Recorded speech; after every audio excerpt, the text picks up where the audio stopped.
रस और रसों की संख्या किस प्रकार भारतीय आचार्यों ने निर्धारित किया है, इसको हम लोग देखते हैं। जैसा कि आप सब जानते हैं कि हमारी भारतीय परंपरा में 9 रसों की मान्यता मिली है, और उन 9 रसों में जो मेन रस हैं, श्रृंगार, हास्य, करुण, रौद्र और भयानक, वीर, अद्भुत वगैरह वगैरह। लेकिन इस पर आचार्यों का मतभेद है, और आचार्यों ने इसको अलग अलग ढंग से परिभाषित करने की कोशिश किया है कि किस प्रकार से ये होते हैं, और उनकी जो अवधारणा है उस संख्या के पीछे कि क्या होना चाहिए क्या नहीं होना चाहिए, उसको भी उन्होंने उदाहरण के रूप में रखा है, और वो बताया है कि ऐसा हो जाना चाहिए या होना चाहिए। तो जो रसों का जो उन्होंने संक्षिप्त परिचय दिया कि कौन सा रस कब होगा और कैसे होगा, तो उन्होंने सबसे पहले जो रस को उठाया वो रस है श्रृंगार रस।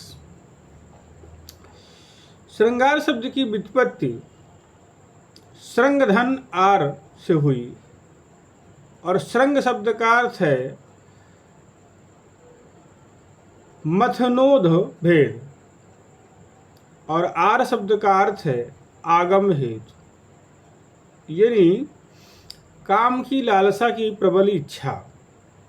संस्कृत और हिंदी के रीतकाल में श्रृंगार को रसराज कहा गया है, सभी रसों का राजा कहा गया है, क्योंकि इसमें से अन्य अलंकारों को समाहित करते हुए तथा जो मनुष्य की चित्रबंदियाँ हैं वो सांद्र है, चेष्टा की बात की जाती है।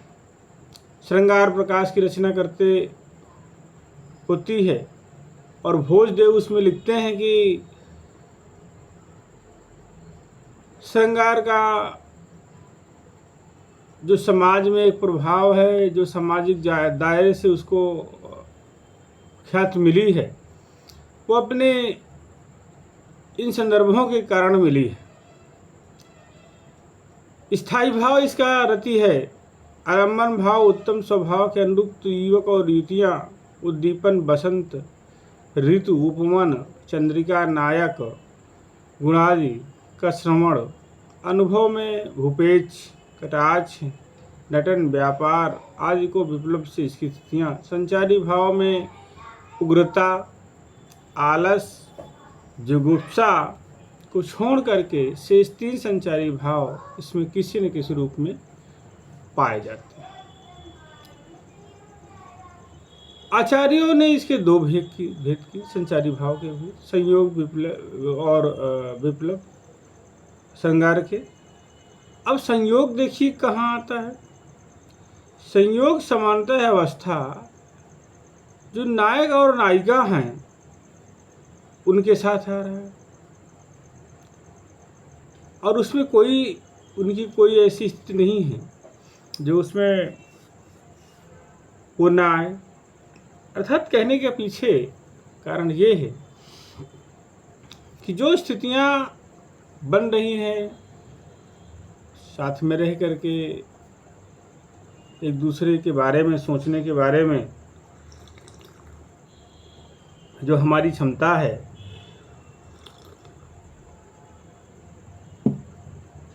और जो हमारी जिज्ञासा है उसको शांत करते हैं। वही वियोग की उन्होंने 5 भाग विभाजित किए। जो वियोग होगा तो उसके पीछे क्या होगा, पूर्व राग होगा 1 नंबर, 2 नंबर में मान होगा, 3 नंबर में प्रवास होगा, और चौथे में विरह होगा, और 5वें में करुण।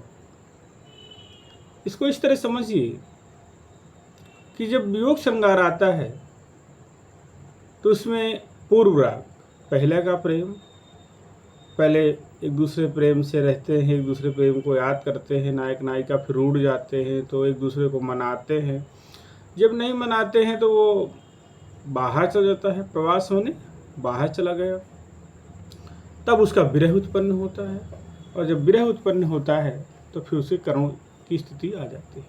आप सब लोगों ने पार्ट 1 में आप लोगों ने जायसी को पढ़ा होगा, तो आप जायसी के यहाँ देखिए कि वो जब नागवती रत्नसेन को मनाती है, रत्नसेन जब 16,000 योगियों को लेकर के सिंघल द्वीप तरफ जाने लगते हैं पद्मावती को लेने के लिए, उसका जो चैत से आषाढ़ से जो शुरू होता है विरह, वो पहले बहुत कोशिश करती है कि मान जाए,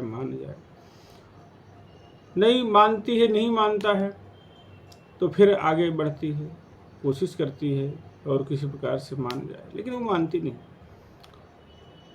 इसी प्रकार से बीसल देव रासों में आप देखिए तो राजा नई नई शादी करके आए हैं और अपनी रानी को अपनी संपत्ति दिखा रहे हैं कि हम इतने बड़े राजा हैं, हम ये हैं वो हैं। तो रानी कहती है कि कानूने दे खान, कि जो तुम्हारी छोटी छोटी रियासतें हैं इतनी इतनी तो हमारे यहाँ पड़ी रहती हैं, खंड रोटी के बराबर है, उसमें कोई बड़ी बात नहीं। राजा को यह बात बड़ी खराब लगती और वो कहता है कि जब तक मैं तुम्हारे पिता के बराबर नहीं हो जाऊंगा तो मैं तुम्हारे लायक नहीं हूँ। तो इस प्रकार से वियोग की स्थितियाँ आती हैं, और वियोग का उदाहरण आप देखा हो तो आप देखिए रामचरितमानस में ही एक जगह लिखा गया कि हे खृग हे मधुकर सैनी, तुम देखी सीता मृग नैनी, खंजन सुनक कपोत मगमीना, मधुर निकट कोकिला प्रवीणा, सुन जानकी तो ही बिन आजु, हर से सकल पाई जन राजु। ये जो उदाहरण उन्होंने दिया सीता और राम के बिछड़ने का, कि सीता और राम किस प्रकार से बिछड़ते हैं और बिछड़ने के बाद वो एक दूसरे के प्रेम को याद करते हैं, फिर मान करते हैं, फिर प्रवास करते हैं। इस प्रकार से ये श्रृंगार रस की बात होती है। तो हम आप एक बार फिर रिवाइज करते हैं कि श्रृंगार रस जो है साहित्य में अपना एक विशेष मान रखता है, और इसके दो भेद हैं, संयोग श्रृंगार, वियोग श्रृंगार। संयोग श्रृंगार के बाद जब हम वियोग में जाते हैं तो इसमें 5 दशाएं पाई जाती हैं, पूर्वाराग, मान, प्रवास, विरहात्मक और करुणात्मक। आइए अगले रस के बारे में बात करते हैं। यह रस है हास्य रस। हास्य रस कहाँ पर होता है? प्रकृति की हास्य रस का कारण अगर हम माने तो दूसरे शब्दों में ये कहें कि देश विन्यास, विकृत अलंकार, असंगत भाषण, अंग प्रत्यंगों की विकृति और उसके लिए भाव, कि हम कोई ऐसी बात सुने, हम कोई ऐसा दृश्य देखें, हम कोई ऐसा समाचार सुने जिससे हमें हंसी उत्पन्न हो जाए, वहाँ हमें हास्य अलंकार आता है। अब आचार्यों ने इसको कई प्रकार से विभाजित करने की कोशिश की कि कैसे हम इसको डिफाइन कर सकते हैं। उन्होंने आदमी को ही 3 भागों में बांट दिया, स्त्री पुरुषों को 3 भागों में बांटा और कहा इस संसार में 3 तरह के स्त्री पुरुष होते हैं। पहला उत्तम पुरुष, दूसरा मध्यम पुरुष, दूसरा मध्यम पुरुष और तीसरा निम्न प्रकृति। उत्तम प्रकृति, मध्यम प्रकृति और निम्न प्रकृति, तो 3 प्रकार के हो गए। अब हास्य रस की इन भेदों को आचार्यों ने आत्मस्थ और 2 भेदों में विभक्त करते हुए 12 उपभेद किए। अग्नि पुराण में और तमाम बातों में उन्होंने कहा कि जिससे उदाहरण उन्होंने दिया कि वर अनुहर बरात न भाई, हंसी कराहूँ पर पुर जाई, नाना वाहन नाना भेष, बियहि सिवाय समाज निज देख, कुमुखहीन विपुल मुख काहू, बिनुपद को करे पद बाहु, विपुल नयन को नयन विहीना, रिष्ट को अति तक हीना। अब यहाँ देखिए मुख की, पद की, बाहु की और नैन की, तन की आदि अंग प्रत्यंगों की विकृतियों द्वारा हास्य की चेष्टा की गई है। ठीक है, तो जहाँ हम ऐसा कुछ देखें, जहाँ हम कुछ ऐसा सुने जहाँ से हमको हास्य की उत्पत्ति हो या हमें हंसी आ जाए, वहाँ पर हास्य रस होता है। तो क्लियर हो गए आप लोग कि हास्य रस किसे कहते हैं? कोई इसमें किसी कंफ्यूजन तो नहीं है?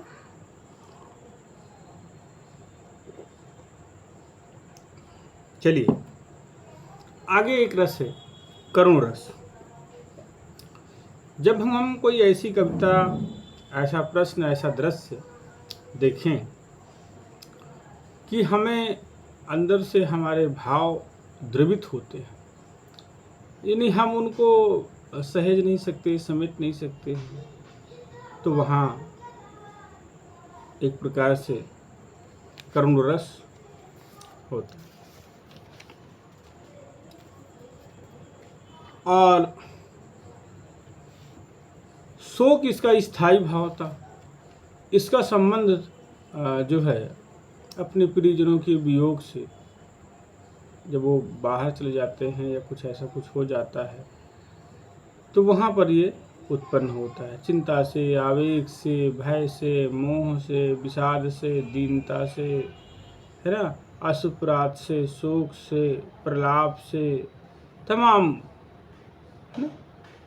आचार्य भरत मुनि ने इसको एक तरह से 3 भागों में डिवाइड किया कि धर्मोघातक, अर्थोपरिचय और शोकव्रत। ये 3 प्रकार से उन्होंने बांटा और कहा कि उदाहरण इसका दिया भरत ने कि वचन विनीत मधुर रघुवर के, सरसम लगे मात उर करके, सहिम सुख सुनि शीतल बानी, जिम जावस परे पावस पानी, कही न जाय कछु हृदय विषादु, मनोह मन का केरहु नादु, नैन सजल तन थर थर काँपी, मांझहि खाएं मीन जस मां। अब ये शोक है इसमें कि किस प्रकार से हमारी दुर्गति होती है और मरने के बाद हमको कैसे जलाया जाता है या उसके पीछे क्या करूं। तो ये करुण रस। वीर रस इसका स्थायी भाव परिपुष्ट है कि ये वीर अनेक रूपी कामों में अंतर्गत प्रकट होता है और ये बस जहाँ पर न्याय की बात है और यश की बात है वहाँ जरूर मिलेगा। यही इसके विभाव, धैर्य, जैसे शौर्य, निपुणता आदि का अनुभव करते हैं। संचारी भाग रूप में रस के अंतर्गत रुधि, मति, क्रोध, रोमांच, उग्रता, आवेग, आमर्ष आदि को रखा गया है। वीर रस में युद्ध आदि होने पर भी रौद्र भाव नहीं आता वहाँ, क्योंकि उत्साह की प्रधानता होती है, इसीलिए उसको हम वीर कहते हैं। आचार्य भरत ने नाट्यशास्त्र के अंतर्गत इनको 3 भागों में विभाजित किया: दानवीर, धर्मवीर और युद्धवीर। एक अन्य आलोचक हैं धनंजय, जिन्होंने धर्मवीर के स्थान पर उन्होंने दयावीर का उल्लेख किया। पंडित राज जगन्नाथ ने सत्यवीर और पंडित वीर का भी उल्लेख किया, परंतु परंपरा में वीर रस के अंतर्गत 3 भेद स्वीकार किए जाते हैं: दानवीर, धर्मवीर और युद्धवीर, तथा इसके स्थायी भाव दानत्व, धर्मत्व और युद्ध उत्साह। अब लक्ष्मण का उत्साह देखिए युद्ध करने के लिए, वो कैसे बड़े उत्साहित हैं। कहते हैं, जो तुम्हारा अनुशासन पाऊं, कंदुक यह ब्रह्मांड हूँ। जो मैं तुम्हारा आदेश पा जाऊं तो इस ब्रह्मांड को उठा दूं। काचे घट जिम डारो फेरो, साको मेरो मूलक जिम तेरो। हमारी जो शक्ति है उसकी परीक्षा न ली जाए, तब प्रताप महिमा भगवाना, को बापुर पिनक पुराना। इस प्रकार इसमें देखिए कि कैसे उत्साह का उदाहरण। आगे है भयानक रस। तो भयानक रस हम किसे कहते हैं?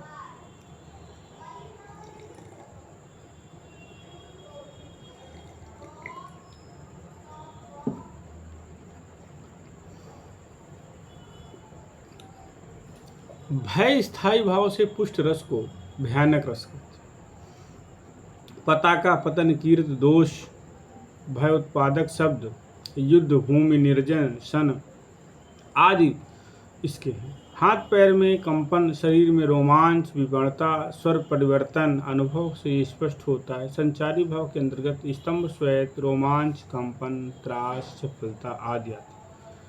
आचार्य भारत ने इसके 3 भेदों को उल्लेख किया। व्याधिजन, इसको हम कृत्रिम बोलते हैं, अपराधजन और वित्रसित यानी अनिष्ट की आशंका।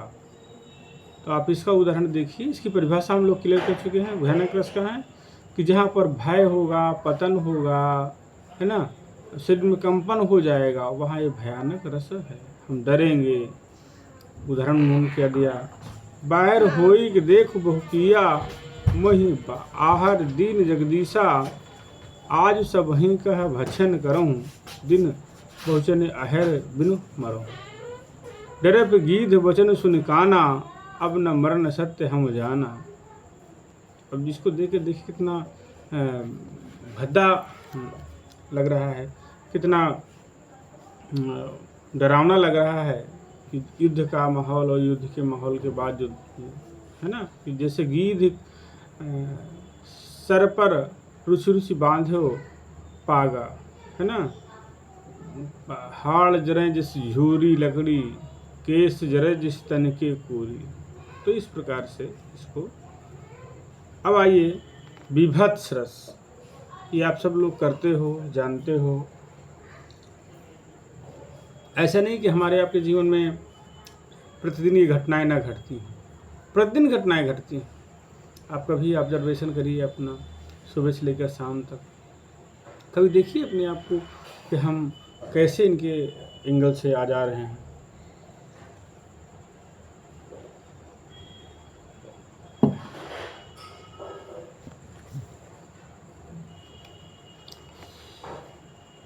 अब जुगुप्सा, जो विभिन्न रस है उसका स्थायी भाव जुगुप्सा है।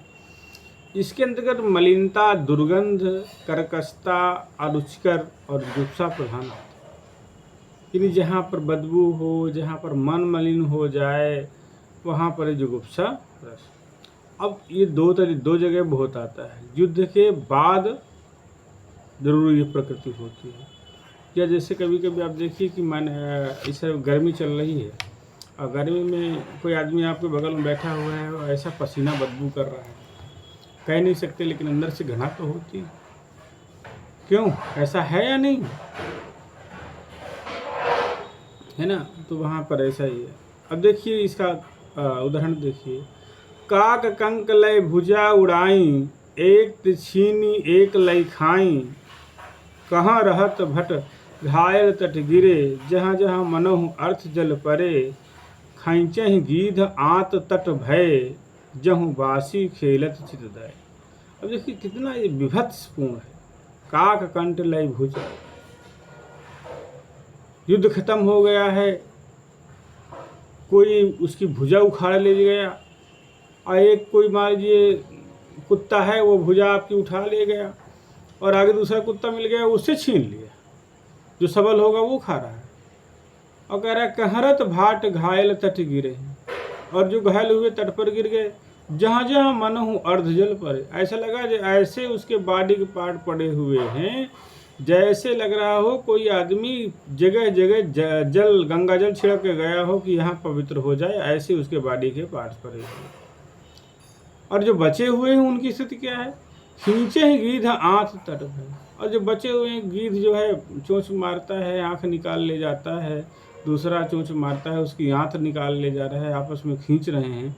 जान बस खेलत चित, और ऐसा लगा कि दूर से लगा कि जैसे खेल रहे हों, क्योंकि सचमुच वो तो अपनी पीड़ा पेट की भूख मिटा रहे थे। अब आइए, ये क्लियर हो गया समझ में, हम लोग आ गए समझ में। अब आइए अद्भुत रस, विस्मय स्थायी भाव से परिपुष्ट रस अद्भुत कहलाता है। दिव्य रचना, इंद्रजाल आदि सुंदर वस्तु के दर्शन व अभीष्ट अर्थ की सिद्धि इसके विभाव। इन्हीं से इसकी उत्पत्ति होती है। अनुभव के अंतर्गत आश्चर्य, आँखों का फैलना, एकटक देखना, हाथ मुंह उंगली आदि वस्त्रों को चूमना अद्भुत रस के संचारी भावों में आता है। इसमें भ्रम, हर्ष, चपलता, उन्माद, जड़ता आदि प्रकार की बातें आती हैं। आचार्य भरत ने इसको दो भागों में विभाजित किया। पहला कहा विश्व अर्थात दैवी चमत्कार से युक्त, और तीसरा कहा आनंद जन अर्थात अप्रत्याशित घटनाओं से उत्पन्न। तो एक उदाहरण देखिए इसका कि एक बार जननी अहनवाए, करि सिंगार पलना पौढ़ाए, करि पूजा नवैद चढ़ाए, आप गए जहाँ पाक बनाए, बहुज मात तहाँ चली आई, भोजन कर देख सुत जाई, गए जननी शिशु पाए भय भीता, देख बाल तहाँ पुनः सूता, यह ऊह दुहि बालक देखा, मति भ्रम मोर की आन विशेखा। अब ये उदाहरण श्री कृष्ण भगवान का है कि एक बार क्या हुआ कि यशोदा उनको पलना पर लिटा के गई। आप लोग सूरदास के पद पढ़ते होंगे तो वहाँ पर यशोदा हलरावे पल्लावे दुल्लावे सैन सैन पथि को बतावे, है ना, कान्हा की आप चुपचाप जाइए, कान्हा सो रहा है, कान्हा की बात करें। तो एक बार यशोदा अपना श्रृंगार कर बच्चे का श्रृंगार करके नहला धुला करके और उसको पौड़ा उसमें पलना में पौढ़ा दिया और पूजा चढ़ाया अपना पूजा करने के लिए। पूजा करने के बाद चली गई खाना बनाने, पाक माने खाना, आप गई जहाँ पाक बनाओ, खाना बनाने चली गई और देखती क्या है कि बाहुर मात चली आई, भोजन कर देख सुध जाई, कि रसोइया में बैठ करके कृष्ण भोजन कर रहे हैं। उनको लगता है कि ये कैसे हो गया, इसको तो मैं वहाँ छोड़ के आई थी, ये कैसे आ गया। तो वो दौड़ के जाती ही पलने के पास देखती हैं, पलने के पास देखती हैं तो कृष्ण वहाँ सोए हुए हैं। तो वही लास्ट लाइन में है, मति भ्रम मोर आन की विषय, कि मेरे मन में मति भ्रम हो गया कि कौन सही है कौन गलत। आगे बढ़े हम लोग, क्लियर हो गया ये। आगे आते हैं रौंद रस। अब रौंद रस का मतलब क्या है? विकराल रूप धारण करना। जब आप क्रोधित होते हो, जब आप किसी के ऊपर परेशान होते हो, बड़ी आवेग में होते हो, है ना। अपने गांव में सुना होगा, देखा होगा कि आदमी कभी कभी घर में रहिए और आदमी सीधा दौड़ के आता है, कहे लाठी ला मेरी, है ना, मेरी बंदूक ला। अब उसका हमको आवेश कारण नहीं पता, लेकिन उसका रौद्र रूप जो है वो बड़ा डरावना है। कहते हैं कि उत्तम प्रकृति से संबंध क्रोध नामक स्थायी भाव से संपुष्ट यह प्रहार असत्य द्रोह अप्रतीत भावों को अव्यक्त करता। इसके अंतर्गत ताड़ना, पीड़ा, छेदन, प्रकारण, शास्त्र संपत आदि रूप से घटित होते हैं।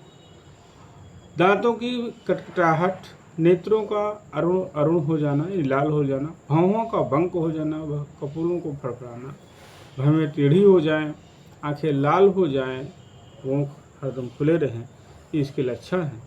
और इसका उदाहरण देखिए, कहते हैं इसके उदाहरण में कि मनहु मन ऐसे जाई, जैसे कुठार कुल्हड़ी लाई, अब तक जानी भयो सब भाई, अब नहीं जानो कौसो भाई। कि मैं अभी तक कुल्हाड़ी को ये समझता था कि कुल्हाड़ी ही कुल्हाड़ी है, वही प्रहार करती है, लेकिन कुल्हाड़ी ऐसे प्रहार नहीं करती। कुल्हाड़ी के पीछे भी उसका बेट लगा हुआ, यानी पेड़ कहता है कि हमको कोई काट नहीं सकता था यदि हमारे दुश्मन का भाई हमारा पेड़ हमारे भाई न दिए होते। अर्थात कुल्हाड़ी अगर कुल्हाड़ी में बेट ना कोई लगा हो तो कुल्हाड़ी आप नहीं किसी पेड़ को काट नहीं सकती, ऐसा है ना। जब तक कुल्हाड़ी न होगी तो वो, जब तक बेट ना होगा तो कुल्हाड़ी क्या करेगी, कुछ नहीं कर सकती। तो कहते हैं कि वैसे ही अगर किसी को असफलता मिल रही है या किसी को कोई बात हो रही है तो आप ये जानिए कि उसके पीछे कोई ना कोई अपना ही है जिसमें से हम वो चीज़ पूरी नहीं कर पा रहे। तो ये भी क्लियर हो गया। आगे बढ़ा जाए। अब आगे है शांत रस। ये रस मुझे बहुत बड़ा प्रिय है और आपको लोगों को भी बड़ा प्रिय है। इसका उपयोग आप हरदम करते हो, भाई शांत मन से रहते हो, होता है ना। आज भी बहुत से लोग इसको शांत रस अपनाए हुए हैं। इसकी 3 स्थितियां हैं साहित्य शास्त्र में मिलती हैं। पहला, प्रारंभिक शास्त्राकार शांत रस को स्थायी भाव, निर्वेद या निवृत्ति मानते हैं। आचार्य अभिनव गुप्त इसकी परिकल्पना करते हैं और उसे स्वीकार करते हैं और कहते हैं इसका स्थायी भाव शांत भक्ति रति है।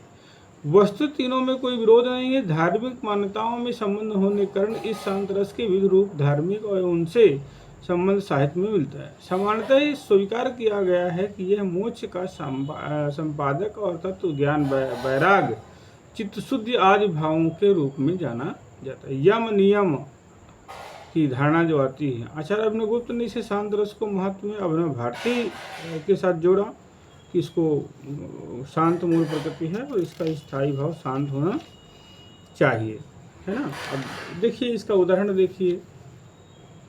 झूठे सत्य जाए बिनु जाने, जीभ भुजंग बिनु राज पहचाने, जहीं जाए लगे जग हराई, जाए जथा सपन भ्रम आई, बंदेऊ बाल रूप सोई रामू, सब सिद्ध सुलभ भगत जिन नामू, है ना। तो ये इस प्रकार का शांत है, कितना कहने के बाद भी वो शांत बैठे हैं, उनसे कोई उस इसी प्रकार की कोई इच्छा नहीं। तो ये इस प्रकार से रस की चर्चा हम लोगों ने किया। थोड़ा सा इसके बारे में और जान लेते हैं जो हमारे मन में है कि इसको बेहतरीन शब्द से जाना जाए। अब इसके अलावा ये तो मोटे मोटे रस हो गए। अब एक आया कि इसमें भक्ति रस भी है। वैष्णव भक्ति की साहित्य रचना के साथ साथ भक्ति रस की उद्भावना हुई और इसमें 2 परंपराएं मिलती हैं, एक लीला सापेक्ष भक्ति और एक रस सापेक्ष। तो लीला सापेक्ष में आप जानते हो कि जो रामलीला होते हैं, जो जिसका मंचन होता है समाज के सामने, जिसको दिखाया जाता है, वो लीला पद्धति में आते हैं, ठीक है। और जिसको हम विजुअलाइजेशन नहीं कर सकते हैं, जिसको हम देख नहीं सकते हैं, जिसको हम खाली सुन सकते हैं, पढ़ सकते हैं, वहाँ पर उस रस की जो बात करती है, फीलिंग करती है, महसूस करती है। और कहते हैं कि इसके इन संचारी भावों में से शांत, दास्य, साख्य, वात्सल्य, माधुर्य, इनकी धारणा के अनुसार तमाम लीलाओं का वर्णन होता है। आप देखिए कृष्ण की तमाम लीलाओं का वर्णन होता है, राम की तमाम लीलाओं का वर्णन होता है कि नहीं होता? हाँ, तो अब इसका भक्ति को दूसरा उदाहरण उज्ज्वल रस भी कहते हैं। अब इसका एक उदाहरण देखिए, पढ़िए, समझिएगा कि सुंदर सुजान कृपा निधान, अनाथ पर कर प्रीति जौ, सो एक राम अकाम हित निर्वाद, सम आन को जानकी कृपा लवलस से मतिमंद तुलसीदास हैं, पाई परम विश्राम राम समान प्रभु नाही को। तो कहते हैं कि मैं इतना, मेरी भक्ति है, इतना भक्ति लीन है कि मैं श्री राम से प्रेम करके ही धन्य हो गया हूँ। मुझे और कोई किसी प्रकार की इच्छा या लालसा की कोई बात नहीं है। मेरे राम, ये श्रद्धा का भाव है। जब हमारे मन में किसी प्रकार की श्रद्धा रहती है, जिसके मन में श्रद्धा रहती है, तो उसमें विरोध कुछ नहीं होता। हम श्रद्धा है हमारे साथ, तो श्रद्धा है, ठीक। अब आइए जो भारतीय रस की जो अन्य दशाएं हैं जिन पर बातें होती हैं। भारतीय काव्य शास्त्र में ध्वनि संख्या के अंतर्गत तमाम चीज़ों को वर्णन किया गया है। छोटी छोटी 2-4 बातें हैं, हम उसको बता करके इस क्लास को एंड करेंगे। जैसे भाव है, तो भावाभास, रसाभास, भाव और भाव सबलता, भाव शांत, इसकी बात की जाती है। भाव का तात्पर्य क्या है? जहाँ रसाभिव्यक्ति कर सकने की पूरी सामर्थ्य प्रसंग में न हो या रचनाकार का उद्देश्य भाव मात्र के व्यंजित करने की हो, वहाँ पर क्या है? भाव कहते हैं। जैसे तब शिव तीसर नयन उघारा, चितवन काम भयउ अतिछारा। भगवान शंकर ने अपना तीसरा नेत्र खोला और उससे कामदेव जल गए, ठीक है। तो इसी प्रकार से भाव संधि के बारे में बात की गई, भावोदय के बारे में बात की गई, भाव संधि के बारे में बात की गई। तो ये रसों का एक हम लोगों ने मोटा मोटा चर्चा किया कि इसके पूर्व लेक्चर में हम लोगों ने बात किया था रस संप्रदाय की, किस प्रकार से चारों रस के व्याख्याकार आते हैं। और आज हम लोगों ने चर्चा किया कि वो रस है, रस की परिभाषा क्या है, रस के गुण क्या है, रस का स्थायी भाव क्या है, रस का संचारी भाव क्या है। इन सब बातों पर हम लोगों ने चर्चा किया। उम्मीद है कि आप सभी को ये अच्छा लगा होगा, ज्ञानवर्धन हुआ होगा, है ना। अगर आपके कोई प्रश्न हैं तो सदर आमंत्रित हैं, हम उनको एक एक करके उठ लेते हैं। कोई किसी का प्रश्न हो तो इस पर हम बात कर सकते हैं। ठीक है। इसी के साथ आपको बहुत बहुत आभार, बहुत बहुत धन्यवाद कि आप लोगों ने इतना सुना, है ना, और समयबद्ध रूप से आप जुड़े रहे, है ना।